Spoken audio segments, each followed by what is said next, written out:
그 사업 시행 계획을 2023년 11월 27일 이후에 추진했던 제5차부터 10차까지의 경미한 변경권을 사후적으로 이번에 추진하겠다는 계획입니다.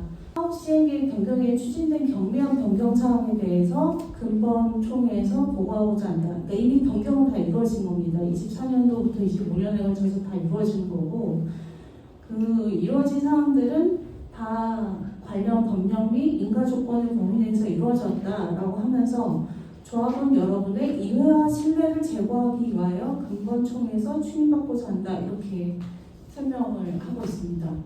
만일에 적법하게 정말 본인들이 주장한 대로 법령 및 인가조건 범위 내에서 이루어졌다고 하면 굳이 지금에 와서 사후적으로 추진을 받을 이유가 없겠죠. 그동안 이제 저희한테 알리지 않고 이미 변경한 건들을 사후적으로 추진하는 그런 안건이라고 보시면 됩니다. 그래서 이 건들에 대해서는 이따가 이제 법률적으로 어떤 문제가 있는지 저희 변호사님이 설명을 주실 겁니다. 다음 3학번 같은 경우에는 그 상가 기부 체납 토지 우상금 조정 의결의 건이에요. 그래서 상가가 이제 기부 체납은 그 토지에 해당하는 규모의 아파트를 저희가 건설했기 때문에 그 상가에다가 저희가 돈을 주는 그런 안건이거든요. 그래서 그 건으로 이제 법원 조정이 있었고, 이 조정에서 가결이 될 경우에는 그냥 80억의 우상금이 확정으로 지급되고, 만일에 이의를 제기하면 다시 조정을 해서 추후에 소송이 진행된다, 이런 내용입니다. 이 건도 사실은 조정이 어떤 식으로 진행이 됐는지, 이 금액이 합리적인지에 대해서 저희한테 충분한 설명이 된 적은 없습니다. 그래서 이 건도 사실은 부결시켜도 저희 입주라든가 향후 이제 사업 추진 과정에서 크게 문제는 없을 것 같다라는 판단이고요. 이 사업건이 이번 총회에서 조금 저희가 크게 문제를 삼고 있는 부분인데요. 보시면 이제 시공자 도급계약서 변경계약 체결 의결의 건입니다. 그래서 즉 그 조합과 시공자, 롯데건설이 맺었던 공사계약서의 내용을 변경하겠다는 내용인데요. 일단 첫 번째로는 공사비가 일단 올라갑니다. 그래서 공사비 증감액이 지금 162억이 잡혀 있고요. 그리고 권리 의무관계 분별이라는 제3조 문항이 이제 추가가 됐는데, 여기에 이제 저희가 크게 우려하는 부분들이 포함이 되어 있습니다. 그래서 읽어보시면 모든 추가 공사비 그리고 금전적 청구, 손해배상 등의 권리 의무를 사후만에 포기하며 이에 대하여 향후에 일체의 이의를 제기하지 않는다. 즉, 그 롯데건설이 이 기존의 공사도급 계약서 또는 그 이행 과정에서 발생했던 어떤 행위들에 대해서 저희가 향후에 어떠한 이의도 제기하지 않는다, 이런 내용이라고 이해하시면 되고요. 그리고 공사비 검증도 불가하고 확정적으로 확인한다.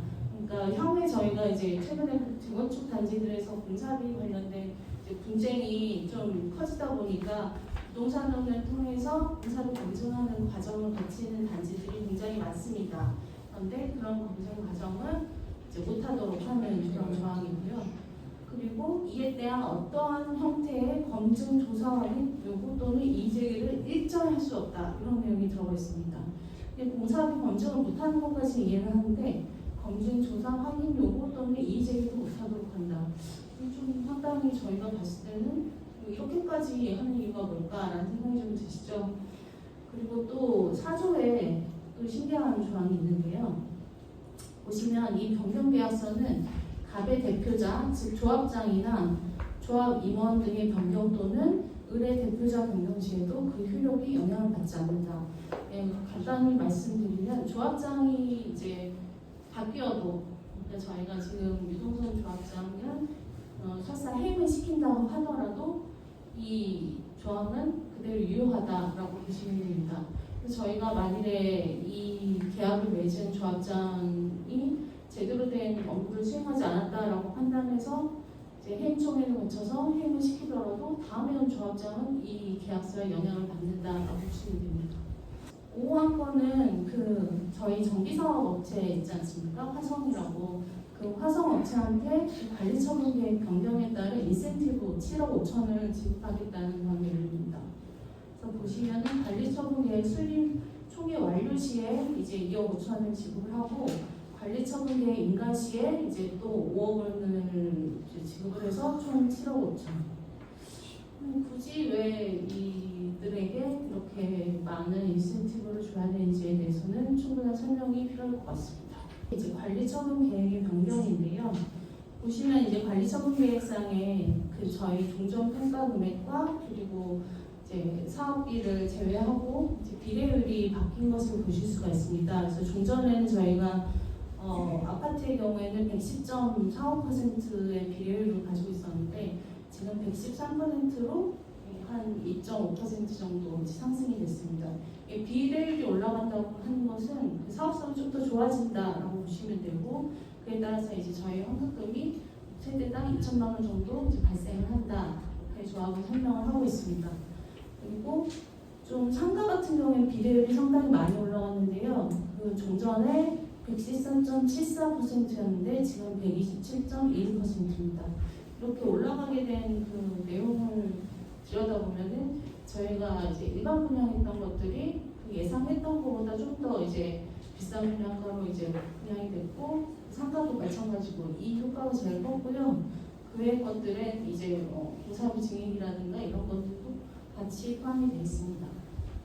근데 조금 제가 읽어보면서 좀 우려가 됐던 것은 향후에도 이 관리처분 계획 변경이 될 수가 있는데 이것을 변경이 되더라도 향후에 조합원에게 보고 변경 등 일부 변경할 수 있다 이렇게 되어 있고 변경된 경우 예비비 증가 금액을 높여서 비례를 변경시키지 않고 관리처분 계획 변경인가를 특하여 향후 조합원에게 보고하고자 합니다.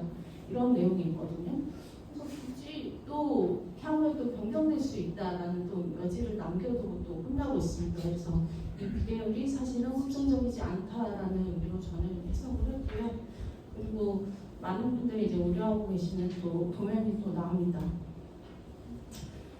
저희가 알고 있던 마지막 관리처분 계획 인가상에 보면은 그 84C를 예로 들겠습니다. 지금 84C 말고도 59B라든가 74라든가 95 타입 등 타입마다 지금 변경이 안 된 사실 표현이 없을 정도로 많은 부분 변경이 됐는데요. 지금 84C 같은 경우에는 저희가 마지막으로 알고 있고 계약서를 체결했던 그 디귿자형 도면이 아니라 드디어 이제 실임자형 도면이 관리처분 계획에 드디어 등장했습니다. 사실은 이대로 다 변경이 돼서 지금 공사를 다 끝냈죠. 끝내고 나서 사실은 지금 또 사후적으로 관리처분 계획에 이제 반영을 한 이런 건이라고 보시면 될 것 같습니다. 지금 이제 통계 안건을 이렇게 살펴보면 보시기에도 아니 기존에 이미 우리 몰래 다 바꿔놓은 거를 이제 와서 다 추임을 받고 공사 계약서까지 뭐 향후에 뭐 일체 이의를 제기하지 않는다 이런 말을 굳이 이렇게까지 넣어서 입주 전달을 해야 되냐 이런 의문이 드실 텐데 지금 이제 조합 OS들이나 이런 이제 조합 대의원들이 이제 아파트너 게시판을 통해서 지금 지속적으로 하고 있는 얘기가 조합 OS들이 이제 총회에서 안건이 부결되면 입주가 진행될 거다. 입주가 늦어지는 건 어쩔 수 없다. 그리고 뭐 아파트너의 지금 대의원들은 롯데가 정말 키를 안 주거나 입주권 행사하면 너네 어떻게 할 거냐. 키 안 주면 못 들어갈 텐데 이삿짐 못 들어가면 어떻게 할 거냐. 지금 이렇게 아파트너에서 저희를 지금 협박하고 있죠. 사실 변호사님 이게 가능한 얘기인가요? 사실이 아닙니다. 가능하지 않습니다. 왜냐하면은 지금 유치권이라는 거는 그 확정된 채권이 존재해야 되고 채권의 변제기가 도래해야 됩니다. 근데 공사비 관련해서 공사도급계약상 공사비 증액에 관해서 총회에서 의결이 되지 않으면 이 시공사가 그 공사대금 채권을 갖고 있지가 않습니다. 그래서 유치권이 성립할 수 없기 때문에 애초에 그 이렇게 키를 안 주고 유치권 행사하는 행위가 법적으로 허용되지가 않습니다. 그리고 이런 경우에는 만약에 이 시공사가 대놓고 이런 행위를 한다면 입주방해 금지 가처분이라는 소송 형태로 다투는 게 가능하고 또 이거로 발생한 어떤 손해에 대해서 시공사 상대로 이후에 손해배상 청구도 할 수가 있습니다. 그리고 무엇보다도 이게 만약에 이런 행위를 할 경우에 건설산업기본법에서 영업정지나 일정한 행정처분 대상으로 정하고 있기 때문에 시공사가 이런 영업정지를 받은 것을 감수하면서까지 유치권 행사하는 경우는 굉장히 드뭅니다. 그런 소문을 총회가 구결되면 입주 못한다는 소문을 대의원들이 조직적으로 소문을 내거든요. 고의적으로. 네. 그런 건 법적으로 처벌이 안 되나요? 이게 그게 개인이 한 명이 하는 게 아니고 예. 그 내용은 똑같은 내용을 아주 조직적으로 소문을 내고 있거든요. 그 그게- 조직 예. 그러니까 그거를 예. 처벌하는 게 쉽지는 않습니다. 그러니까 물론 이게 도시정비법상 총회 의결과 관련해서 허위 정보를 유포하는 행위를 처벌하는 조항은 있습니다. 예. 근데 이거를 한 명씩 적발해서 고소하고 처벌받게 하기까지 쉽지가 않기 때문에 예. 그런 식으로 행위를 많이 하는 것 같습니다. 규정이 있긴 있는 거네. 예, 그런 단속 조항이 있습니다. 네. 그러면 사실상 변호사님 그 의견에 의하면 그 유치권 행사라는 거는 실질적으로 쉽지 않은 상황인데 그럼에도 불구하고 이제 조합이나 이제 대의원들이 이렇게 뭐 입주 못한다, 입주가 지연될 수 있다 이렇게 얘기하는 저희는 뭘까요?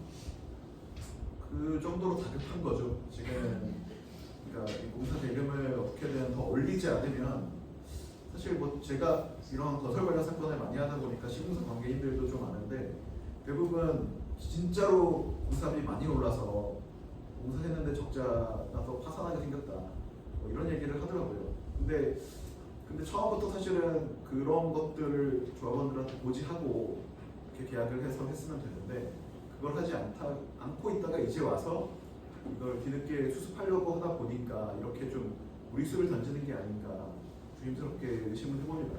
정확한 저희는 저도 알 수는 없습니다. 왜 이러는지. 사실 이게 무리수는 맞죠. 이런 식으로 뭐 키를 안 준다거나 뭐 이삿짐 못 들어가게 하겠다거나 뭐 이런 식으로 얘기하는 거.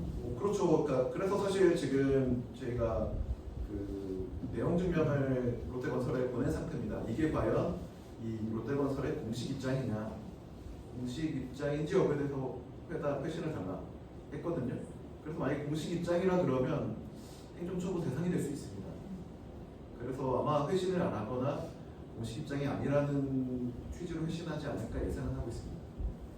저 지금 조합장이나 이제 조합이사들은 이 관련권에 대해서 이해를 꼭 받고 사실은 대의원 몇 분이 뭐 여러분들 다 아시겠지만 뭐 송모 씨라든가 뭐 이제 안모 씨라든가 새롭게 나타나신 뭐 정모 씨 뭐 이런 분들이 이제 아파트너에서 주로 본인들 의견이라고 쓰지도 않아요. 뭐 AI한테 물어봤습니다. 뭐 이렇게 하면은 뭐 입주를 못하게 할 수 있다는데 어떡합니까? 뭐 이런 식으로 지금 그런 식으로 본인의 의견이 아닌 것처럼 AI에게 물어봤습니다. 뭐 이러면서 글을 올리고 있거든요. 그런 행위들을 사실 좀 못하게 할 수 있는 그런 방법은 좀 없을까요? 뭐 이분들 상대로 개별적으로 뭐 지금 아까 말씀드린 그 총회에서 허위 정보 유포하는 행위를 명목으로 고발을 하거나 아니면 뭐 구청이 이런 행위를 적극적으로 단속하게 한다면은 좀 중단시킬 수 있을 것 같긴 합니다. 근데 그 전까지는 아마도 계속하지 않을까 싶네요. 그러면 입주 지연이라던가 유치권 행사는 사실상 불가능하다라는 의견이시죠? 네, 그렇습니다. 네. 두 번째 저희 질문으로 넘어가겠습니다. 그 조합 OS들이 이 입주가 지연될 거다 뭐 이런 얘기를 지금 하다가 이게 이제 좀 씨알이 안 먹힌다고 좀 생각을 하는 것 같아요. 그래서 최근에는 만일에 이번에 총회가 부결이 되면 환급금이 줄어들거나 아니면은 뭐 못 받을 수도 있다. 지금 조합이 엄청 노력을 해가지고 공사비를 뭐 50% 이제 깎았는데 이번에 총회가 부결되면 못 갚을 수도 있다. 뭐 이런 식으로 얘기하고 있거든요. 이게 뭐 가능한 얘기인가요? 이게 사실이 아닙니다. 이 환급금이라는 개념이 사실 도시정비법 같은 법령에는 없는 말인데 법령에는 청산금이라는 용어를 쓰고 있습니다. 그러니까 근데 이게 뭐냐면 이게 결국에 그 재건축 사업을 종료할 때 사업과 관련해서 뭔가 남는 이익이 있으면은 조합원들한테 배분하고 만약에 손실이 발생해서 채무가 발생했다. 그럼 이걸 분담하는 형태로 분담금을 이렇게 받도록 하고 있습니다. 근데 이 환급금은 지금 이 관리처분 변경에 의해서 확정되는 게 아니라 나중에 이전 고시도 완료한 다음에 그러니까 청산 총회도 하고 해산 절차를 거칠 때 그때 비로소 확정이 됩니다. 왜냐하면 지금 사업이 완전히 다 끝난 것이 아니기 때문에 지금 여기서 이 환급금을 정하는 거는 환급금에 대한 추정치 정도를 정하는 의미를 가지는 것이고 이게 그 여기서 총회가 구별됐다고 해서 환급금이 뭐 받을 걸 못 받게 된다거나 아니면은 뭐 줄어든다거나 이런 문제가 발생하지는 않습니다. 그러니까 이거는 좀 일부러 고의적으로 이 용어 자체를 많은 분들이 잘 모르니까 헷갈리게 해서 뭔가 원하는 목적을 달성하려는 게 아닌가 조심스럽게 추정을 해봅니다. 그럼 이번에 조합이 준다고 하는 이 세대당 2천만 원의 환급금은 확정적이지 않다는 말씀인가요? 예, 그렇습니다. 이 금액은 우리가 얼마를 하기로 한다 이렇게 확정해서 그러니까 관리처분 변경을 하면서 확정되는 그런 금액이 아니라 나중에 사업이 거의 완료될 무렵에 그때 확정이 됩니다. 그래서 지금 이거를 뭐 물론 확정 짓는 게 아무 의미 없다고 할 수는 없지만 조합원들의 어떤 특정 의사를 확인하는 그런 의미는 가지고 이걸로 바로 우리가 구체적 청구권 행사에서 돈을 받을 수 있는 그런 거는 전혀 아닙니다. 그러면 이번에 환급금을 만약에 2천만 원 받는다고 하더라도 나중에 이제 입주하고 나서도 이 추가로 다시 분담금이 늘어나서 이 환급금을 다시 토해내야 되는 그런 경우도 생길 수 있나요? 뭐 그런 경우도 배제할 수가 없죠. 그런 혹시 단지 사례들을 들어보신 적이 있으신가요? 입주하고 나서 추가 분담금이 나오는 그런 사례? 뭐 입주 후에 분담금이 더 발생하는 그 구역은 굉장히 많습니다. 전국적으로 봤을 때. 그런가요? 예. 그러니까 사실 지금 잠실 레일 같이 좀 괜찮은 그런 그 구역에서는 오히려 뭐 환급금이 발생하지만 그 외에 뭐 지방에 있는 데는 분담금이 많이 발생해서 실제 시공사가 유치권을 행사하는 그런 사례들도 굉장히 많이 있습니다. 워낙 그 지금 부동산 경기 상황이 안 좋다 보니까. 근데 뭐 지금 사실 여기도 아직 끝난 게 아니기 때문에 확정적으로 지금 생긴다 안 생긴다 이렇게 단정 짓기는 좀 어렵지 않을까 생각합니다. 이번 총회 구별을 한다고 해서 환급금이 줄어드는 거나 아니면 못 받는다 이런 조합 OS들의 주장은 네, 사실이 아니죠. 사실이 아니다라는 말씀이죠. 네, 알겠습니다. 다음 세 번째 질문으로 들어가겠습니다.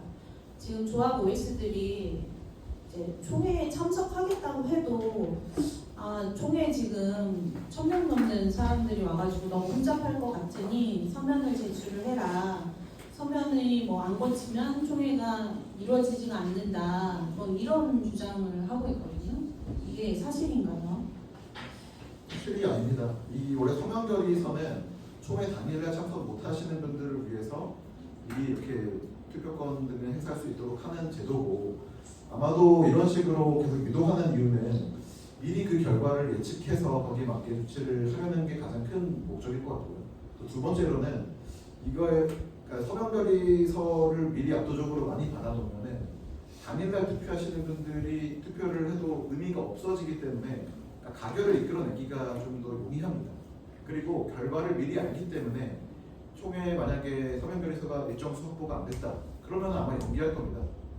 연기하고 다시 모으러 다니겠죠. 아마 그런 목적이 가장 크지 않을까. 물론 이건 저의 추측입니다. 그분들이 생각이 실제 뭔지는 저도 알 수는 없습니다. 사실 조합이 이 총회를 사실 9월 달부터 한다고 했었거든요. 이제 기억하시는 분들도 계실 텐데 저희가 이제 7월에 조합장 해임을 추진을 했을 때 이제 자기들이 9월 달에 총회를 할 테니 그때 재신임을 묻겠다 이렇게 얘기를 했었어요. 그런데 9월 달에 총회를 안 했죠. 그리고 10월 달에 한다고 하더니 또 안 했죠. 그러다가 12월까지 한다고 하다가 또 안 했어요. 그러다가 최종적으로 나온 날짜가 지금 1월 19일입니다. 그렇게 이제 계속 미뤘을 때는 약간 그렇게 조금 총회가 가결이 안 될 것 같다는 약간 그런 판단 하에 입주 전날까지 조금 코너까지 저희를 온 게 아닌가 저는 그런 약간 의심이 들거든요. 뭐 그럴 가능성도 있습니다. 정족수가 앞으로 지금 이게 정비 사업비 총액을 10% 이상 증가시키는 내용의 그런 총회는 의결 정수가 3분의 2 이상 조합원 총수 3분의 2 이상의 동의가 필요합니다. 동의, 네. 그러니까 동의가 필요하다는 거는 찬성. 찬성이 3분의 2 이상 찬성해야 가결될 수 있습니다. 그럼 사업 시행 계획 인가나 관리처분 계획 같은 경우는 절반 이상이 동의를 해야 되는 걸로 알고 있는데 예, 그렇습니다. 네. 그러면 그 정족수를 못 채우면은 아예 이 안건이 부결되는 거예요. 그렇습니다. 네. 가결이 안 됐죠. 가결이 안 되는 거죠. 65%라고 이제 주장을 하는데 서면이 뭐 60%가 거쳐야 된다는데 사실 서면이든 참석이든 그 정족수만 채우면 되는데 굳이 이제 서면을 해야 될 이유는 없지 않나요? 네, 그렇습니다. 65%는 왜 65%라고 할까요? 그러니까 이게 3분의 2가 66%잖아요. 아, 그러니까 1%만 더 있으면 가결이니까. 그래서 이런 걸 얘기하는 게 아닌가 싶어요. 그래서 아마 상황을 봐서 이게 65%에 안 된다. 그러면은 연기할 수 있습니다. 시간 안 되는 사람은 아예 그냥 서면결에서도 안 내는 게 낫겠네. 그렇죠. 네. 만일에 이제 결정을 못 하시겠다, 내가 뭐 찬성을 해야 될지 반대를 못 하는데 뭐 반대를 해야 될지 뭐 들어도 무슨 말인지 모르겠다 하시면 차라리 안 내시는 게 사실은 더 좋으실 수도 있을 것 같아요. 네, 뭐 그리고 이거는 뭐 제가 단정적으로 말씀드릴 수는 없는데 어느 구역에서는 제가 본 다른 정비구역에서는 이렇게 조합의 중요한 총회 안건에 대해서 서명결의서를 위조하고 아니면 조작하는 그런 사례들도 종종 봤습니다. 뭐 주로 좀 외국에 거주하고 있거나 뭔가 좀 어디 있는지 잘 모르는 사람들 같은 경우는 그런 분들의 서명결의서를 위조해가지고 이렇게 가결표를 던지거나. 저도 지금 다음 주에 해외를 나가야 돼서 내용을 들어보고 이게 서면결의서를 내야 되냐 말아야 되냐 고민을 하기 때문에 왔거든요. 근데 그런 거가 걱정이 된다면 아예 안 내는 게 좋습니다. 만일에 서면결의서 내는 게 좀 불안하다, 이런 조작에 이제 의심이 든다라고 했을 때는 어떻게 하면 좋을까요? 뭐 근데 그거는 어떻게 막을 방법은 없습니다. 누가 그러니까 예를 들어서 자기 이름을 도용해서 어떤 문서 작업을 하는 행위를 우리가 미리 알고 뭔가 대비할 수는 없잖아요. 아니, 그 서명 결에서 정보 공개 요청하면 내가 낸 서명 결에서 받아볼 수 있다고 했거든요. 예, 맞습니다. 나중에 정보 이제 공개는 사업자로, 네. 그러니까 반대 표시 하시고요. 네. 뒷면에 그 종이 한 개 내고 내 도장 찍는 거 있잖아요. 반반 찍는 거, 부담이잖아. 그런 식으로 찍어서 보내세요. 나중에 검증한데 그걸 받아보고 그럴 게 없으면 그건 조합장이고 그 한 사람 깜빡 봐야죠. 사실 충분히 있거든요. 그 저희가 그래서 지금 조합이랑 송파구청 상대로 해서 그 서면결의서에 대한 투표함 관리와 그리고 촬영을 이제 허락해달라, 조합원들이 그 서면결의서 그 투표함을 개봉할 때부터 이제 같이 이제 참관을 하면서 투표함 관리가 제대로 되는지 보겠다, 이렇게 지금 그 요청서를 보내놓은 상태입니다. 그래서 조합에서 만일에 뭐 조합원들이 사실 우리 표를 우리가 보겠다는데 그거를 못 보게 할 이유는 없잖아요. 만일에 여기에 어떻게 이제 또 답변을 하는지 좀 기다려보면 좋을 것 같고요. 저희가 지금 안내드리고 있는 거는 서면결의서를 부득이하게 보내셔야 되는 분들은 말씀드렸다시피 그 서면결의서에 본인이 알 수 있는 어떤 사인이라던가 도장 같은 걸 찍어서 그 우편으로 그 OS 요원한테 주시지 마시고, OS 요원한테 주시면 이제 건당 최소 성공보수 한 20만 원은 줘야 된다고 하더라고요. 결국 그게 다 우리 돈이니까 OS한테 주시지 마시고 그 우편함에다 넣어주시면 등기로 가거든요. 그래서 그 나중에라도 혹시라도 서면결의서 조작이 됐을 경우에 이제 좀 알아볼 수 있게 이렇게 사진을 찍어 놓으신다든가 뭐 이런 좀 보완책을 강구를 해주십사 하고 요청을 드리고 있습니다. 근데 아까 말씀해주신 내용도 굉장히 좋은 방법입니다. 이렇게 해서 뭐 근데 그게 예방을 할 수 있는 건 아니어서, 그러니까 이게 결국에는 만약에 가결이 됐다, 나는 반대표를 던졌는데 가결이 됐으면 정보공개 청구 등을 통해서 실제 내가 제출한 대로 된 게 맞냐 이렇게 확인하는 방법은 있습니다. 근데 그것도 위조할 수도 있지 않나요? 근데 냅두고 다른 거. 뭐 그것도 위조할 가능성은 있습니다. 아유, 별의심 다르네. 네. 실제로 저희도 이제 이 관련된 내용을 막 찾아보니까 뭐 이미 사망하신 뭐 조합원들의 뭐 찬성표가 나왔다거나 뭐 다른 이제 정비사업장에서 뭐 그런 사례도 있고, 진짜 이 서면결의서 조작은 굉장히 흔한 수법이라고 합니다. 그래서 지금 조합 OS들이 서면에 굉장히 목숨을 걸고 있거든요. 그래서 저희도 이제 그런 의심이 자연스럽게 들지 않습니까? 그래서 송파구청에도 이제 서면결의서안 관리에 대해서 너네들이 좀 와가지고 좀 봐달라 이렇게 좀 요청을 한 상태인데 뭐 어떻게 나오는지는 이제 보시면 또 알겠죠. 네. 저희는 최선을 다해서 일단은 최선은 직접 가셔서 투표하시는 거, 그리고 두 번째는 가족분이라든가 이런 분들 가서 대리로 투표권 행사하시고, 세 번째 정 안 된다, 난 진짜 참석할 방법이 없다 하시면 서면결의서를 보내시기 전에 미리 표시를 하시고 그리고 우편으로 송부드리는 거를 추천드리겠습니다. 네 번째 질문인데요.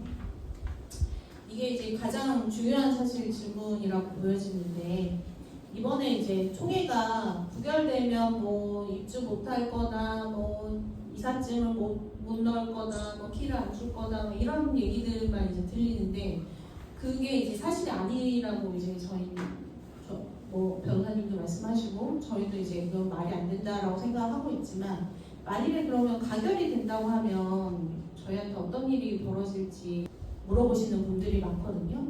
특히 이제 저희가 많이 알려진 것들은 뭐 샤시라든가 뭐 저희 유리 같은 경우에도 지금 제안서 대비해서 굉장히 다운그레이드 된 상태잖아요. 저희가 이미 저희 집을 다 봤기 때문에 사실은 지금 뭐 난방도 떼지 않고 있는 단지의 결로가 지금 현상이 벌써 발생을 하고 있다던가 이런 우려들이 지금 나오고 있고, 그리고 제안서에는 뭐 물놀이터라든가 뭐 펜스라든가 뭐 방음림이라든가 이런 것들이 사실 제한이 돼 있었는데 실제로 지금 시공이 안 됐단 말이에요.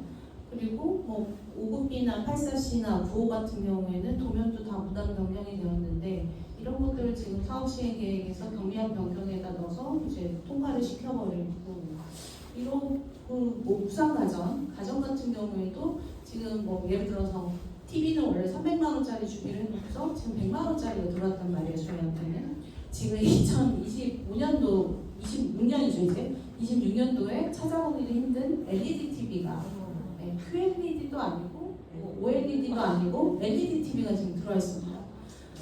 그런데 조합장한테 그때 대의원회에서 아니 이거 가전이 너무 우리 예산 대비 낮은 사양 아니냐라고 했더니, 이거는 이제 롯데가 저희한테 무상으로 주는 거기 때문에 주는 대로 받아야 된다. 절대 뭐 싼 게 아니다. 뭐 그 현장에서 관리비가 많이 든다. 뭐 이렇게 또 변명을 하더라고요. 그리고 사실 그 제안서는 저희가 알기로 계약서보다 더 앞에 있는 어떤 계약 문서라고 알고 있는데, 제안서에 있는 것들을 지금 제대로 이행을 안 하면서 뭐 제안서에 있는 거는 사진일 뿐이다, 뭐 예시일 뿐이다, 이건 지키지 않아도 된다, 뭐 이런 식으로 이제 얘기를 하고 있는데요. 만일에 총회에서 이게 가결이 되면 이런 건들에 대해서 다 배상 요구나 이런 거를 저희가 향후에도 못하게 되나요? 그리고 민사상의 어떤 하자담보 책임이나 손해배상 청구를 하지 못할 가능성이 많습니다. 왜냐하면 법률상 하자의 개념이라는 게 그러니까 있어야 할 상태에서 현재 있는 상태의 차이가 있으면 하자가 됩니다. 그러니까 원래 제안한 거에 대해서 오시공된 부분, 미시공된 부분, 이거는 원래는 하자담보 책임에 의해서 손해배상을 받을 수 있는 사안인데, 지금 여기서 이렇게 제안서나 최초 계약 당시에 원래 이 건설하기로 했던 내용과 다른 내용으로 시공한 부분을 지금 사후에 우리가 추인하는 총회에서 의결을 표시했다. 이거는 시공 부분을 인정한다. 그러니까 사후에 추인한다. 이런 의미가 됩니다. 그렇기 때문에 나중에 물론 지금 이 추인 결의가 가결이 되고 나서 이 가결된 의결의 효력을 다투는 문제는 변론으로 하더라도, 이게 만약에 이 내용대로 확정이 된다면 여기에 대한 민사상의 청구권 행사는 상당히 제약이 될 수밖에 없습니다. 그러면은 변호사님 말씀은 만일에 이제 이 안건이 통과가 되면은 그 오시공된 부분이라든가 미시공된 그 부분들에 대해서 저희가 다 이제 받아들이기로 이제 승인을 했다, 이렇게 간주가 된다는 말씀이시죠? 네, 그렇게 해석이 될 가능성이 높습니다. 왜냐하면 예를 들어서 이런 하자 소송을 진행한다고 전제를 하면, 우리가 이게 하자라고 주장하려면 최초 제안된 그 설계 도면이나 이 내용들을 내역서로 내고 현재 시공된 내용을 지금 감정 등을 통해서 이렇게 다르게 시공됐다는 걸 입증해야 되는 그런 구조입니다. 근데 여기서 총회에서 이 변경 안건이 가결이 됐으니까 이거는 조금 유효하게 변경이 됐다. 그래서 이거는 하자가 아니다. 이렇게 시공사가 주장할 겁니다. 저희 집은요 84A가 됐는데 가볼 때 벽 기울었다고 나왔어요. 방 3개가 나르가. 그래갖고 그거를 해달라고 그랬더니 했는지 안 했는지도 모르겠고 우리가 했다고 해도 그걸 알 수가 없어요. 저희 같은 사람은. 그래서 그때 누구 어느 분한테도 여쭤봤는데 뭐 괜찮다고 그랬는데 이 벽이 기울면 중간층이에요. 위에서 전혀 하중이 내려올 것 같아요. 지방이 어디도 무너졌다고 그러는데 그걸 어떻게 되는 거야? 하자보수가 보통 알기는 산내로를 저는 아는데 그런 것도 전혀 이의를 제기 못하나요? 다른 것도 아니고 벽이 기울었단 말이에요. 저도 매니저는 쌌는데 네. 5,000원이가 넘었다고 강력히 항의하는데 건설도 안 받고 롯데건설도 안 받고 저기 막 현장은 주거나 전화해도 안 받고 조합은 뭐 저기 내기해라 그러는데 우리 같은 사람이 전화해도 받아야 될지 뭐라 하는지 모르겠고요. 다른 것도 아니고 벽이 기울었단 말이에요. 햇빛 안 들고 그리고 물 새는 게 문제가 아니잖아요. 이런 거는. 저도 그 궁금한 점 중 하나인데요. 네, 말씀 감사합니다. 지금 그 부분 먼저 답변을 드리겠습니다. 그러니까 지금 잠시만 이거 먼저 답변 드리고 말씀드릴게요. 지금 이렇게 벽이 기울거나 이렇게 누가 봐도 외관상 명백한 결함에 해당하는 하자는 이 총회와 상관없이 나중에 하자 고소를 청구하는 게 가능합니다. 그리고 이 하자담보 책임을 할 수 있는 기간이 부위나 어떤 어느 부위의 하자인가, 수문 하자인지 명백히 외관상 교환 하자인지에 따라서 기간이 다르게 규정이 되어 있습니다. 그래서 그리고 또 통상적으로는 뭐 물론 이 시공사가 어떻게 나올지는 모르지만 보통 입주 이후에 보통 이런 하자 관련된 접수를 받아서 신고 접수를 받아서 시공사가 알아서 하자 보수를 처리해주는 경우도 많이 있습니다.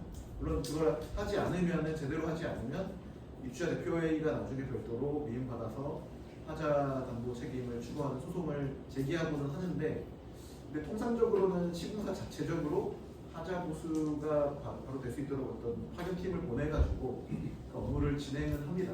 근데 그게 완벽하게 될지 여부는 뭐 지켜봐야지 알 수 있는 거죠.